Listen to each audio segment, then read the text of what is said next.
凯尔特人三巨头和热火三巨头都是球星抱团的超级球队，为什么前者被传为佳话，后者却被世人不齿？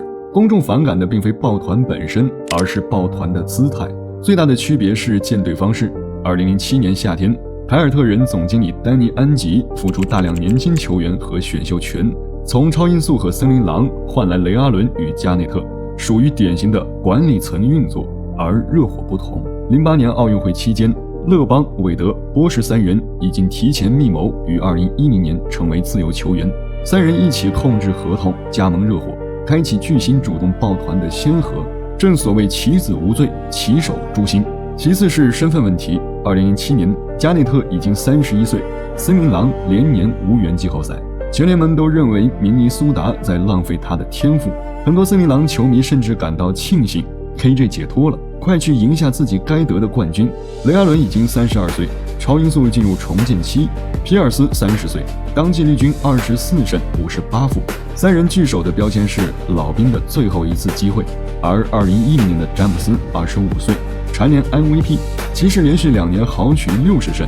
这么强的人，不是去打败别人，而是加入别人。对于球迷来说，两者完全是不同的观感。失败者结盟叫救赎，王者抱团更像投机。第三层是时机问题。2010年东部半决赛，骑士再次倒在凯尔特人面前。1个月以后，詹姆斯联手韦德、波什，时间线紧凑，存在输怕了后直接换队的嫌疑。这种抉择情境对观众心理冲击太大。第四层是舆论问题。全美直播决定我要把天赋带到南海岸，过于高调而不顾及老东家和球迷心情，成为美国体育史最臭名昭著的转会事件。而3年前的波士顿，只有一场平静的新闻发布会，不存在任何加戏成分。第5层原因依然要归于主角自己的言行。 Not one, not two, not three， 赛季还没开打就扬言冠军拿到数不过来，总决赛装咳嗽嘲讽诺维茨基，然后被天王钉在耻辱柱上，就此引爆 NBA 历史上最大规模的舆论狂欢。牛皮吹得越大，翻车翻得越惨。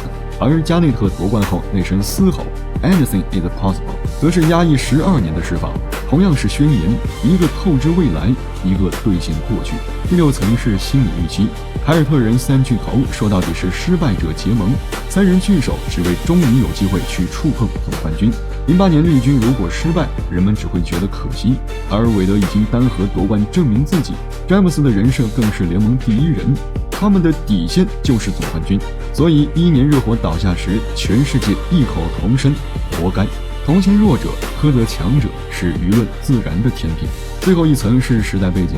客观地说，2007年前 NBA 的主流叙事仍是一人一城，球队文化高于个人选择。2010年的抱团是历史首创，远不像如今超级球队遍地横行，打不过就换个地方再战的联盟生态。热火三巨头实际上成为新时代的分水岭，因此也承担了最大的舆论压力。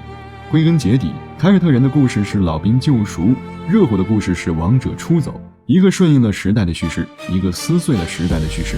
这就是竞技体育最朴素的道理。你或许可以改变冠军的数量，但很难改写竞技的真相。